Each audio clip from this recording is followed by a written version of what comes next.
Viktor Frankl in a concentration camp and his thoughts and how he kept positive, how other people kept positive. You know, he's a psychologist himself. Anyway, his whole thing was basically trying to find the meaning of life to a degree. Like, what is it that keeps people alive? What are people alive for? And the title of the book gives it away. Man's Search for Meaning. Yeah. Like how he was able to fucking stay positive, how he was able to make it through, how other people weren't in the concentration camps, because concentration camps, it was you're in the physical same state as somebody else. The thing that keeps you alive is your mental state. Are you ready to check out? Sure. Have you got something to fight for? Are you strong-willed enough or whatever?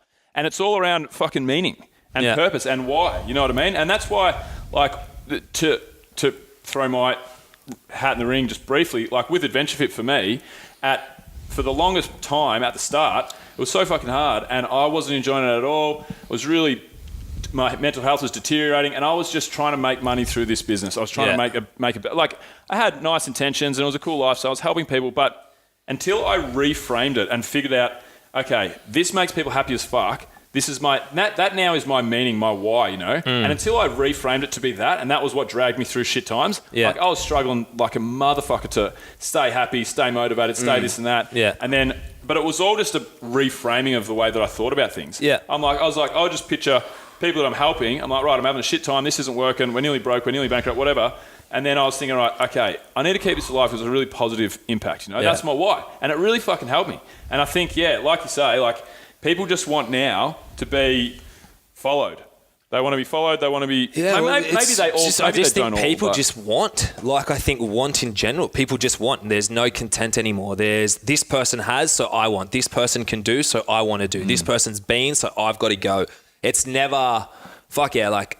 What do I get value out of? And it's just a constant drive of want. And it's drilled into us from the time that we're kids. I think I posted about this just the other day, that our whole life we're conditioned that we should be striving for something, that we should be striving for some form of success. The most stuff. Yeah, like, but it doesn't even, I don't even think it has to be stuff. Like, it's even in some self-help books, it's like, you should be striving to be happier. Yeah. You should be striving to be more authentic. Like, there's always a goal that requires you to be more than you currently are. Yeah. And I think that, yes, there are times that we need to be able to do that. There are times and there are ways that we need to be able to strive to be better in all different aspects. But I think the danger comes when we also don't get taught the tools to be able to appreciate who we are, where we are, what we have. And like mindfulness, for instance, is a huge thing that I've really come full circle on. I used to think that meditation meant trying to sit there and clear my mind, and someone with fucking ADHD and anxiety can't really clear their mind at the drop of a pin. In fact, if you try to do that, it will actually probably make you more anxious and more restless. So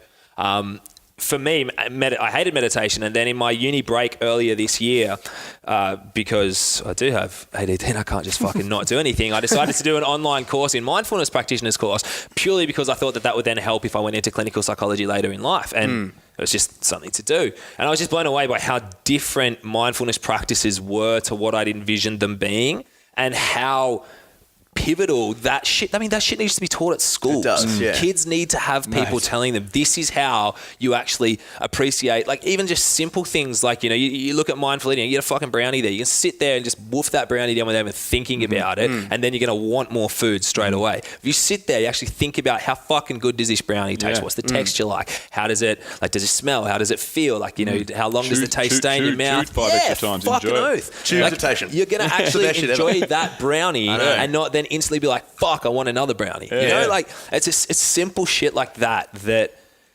people just aren't learning and are being so conditioned to be wanting more than what they already have. And, you know, it's hard, you know, like, I have a platform in which I try to inspire and motivate people to do different things. But for that inspiration, I think it's also, I find it really important, particularly now with the headspace that I'm in and the place I'm in life, to also try and encourage people to sometimes just stop and smell the roses. And it's so interesting. I think you actually have it harder in a sense on that, though, because they look at you and they go, oh, great rig, good looking dude, CrossFit Games athlete. Like, you've got it easy, man. Like, what do you know about anxiety and ADHD? And so, like, how do you find...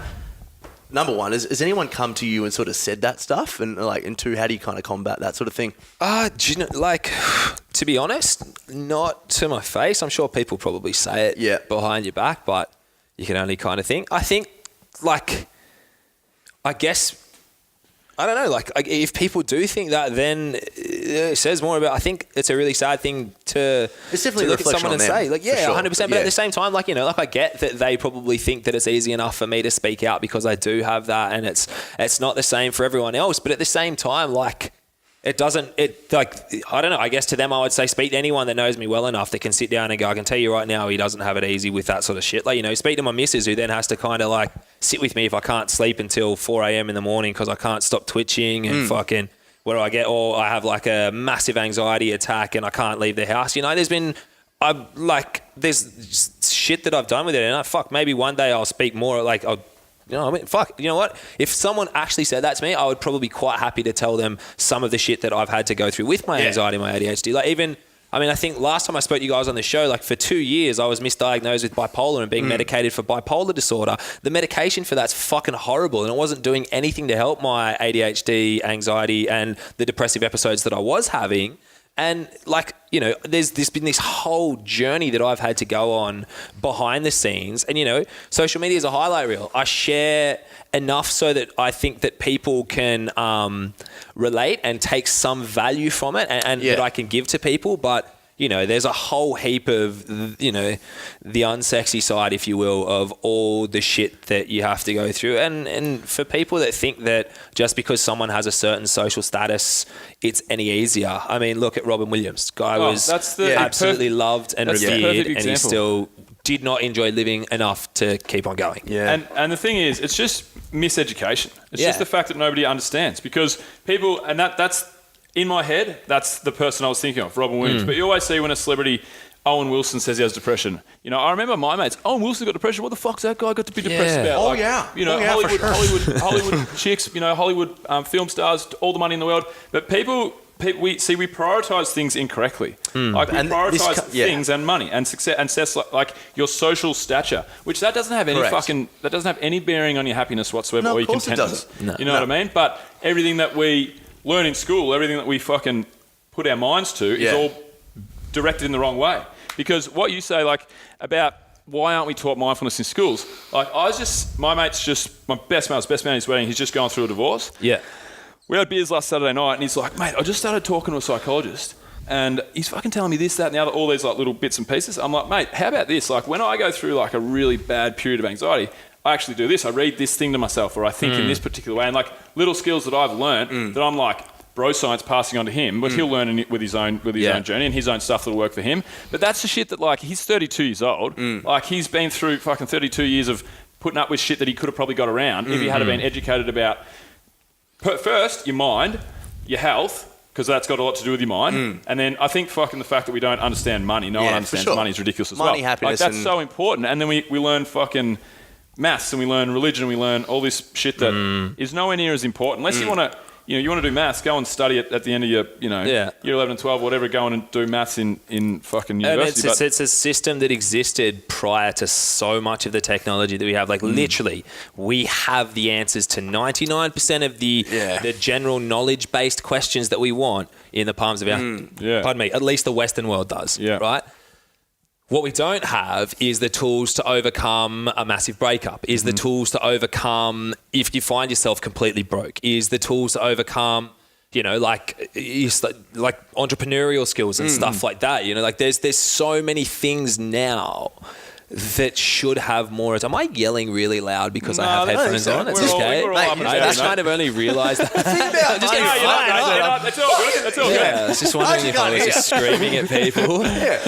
Sorry, off topic, tangent. What was I talking about? Oh yeah, like we're not taught the shit that's going to actually help us. We're not taught how to navigate through bullshit versus, authenticity. We're not taught all these things that kind of, and look, this isn't a bashing on the school system. I'm not one of those kind of, their schools are broken, get the kids, Like, that's so far out of my realm of understanding to even really comment on. But I just think that there are things and there are skills that are so missing from young people's lives that's why I think we're facing such a global epidemic of mental health issues, like identity crisis and all like this perpetual discontent, and that kind of is with the young kids of today. And it's a discontent and it's an entitlement. And you see it, like, I work with like young people. I've got young people around me a lot, and you just see like these kids are just never happy. They're just never content with what they've got. They always want more. Nothing's ever their fault. They feel that they're entitled to the world,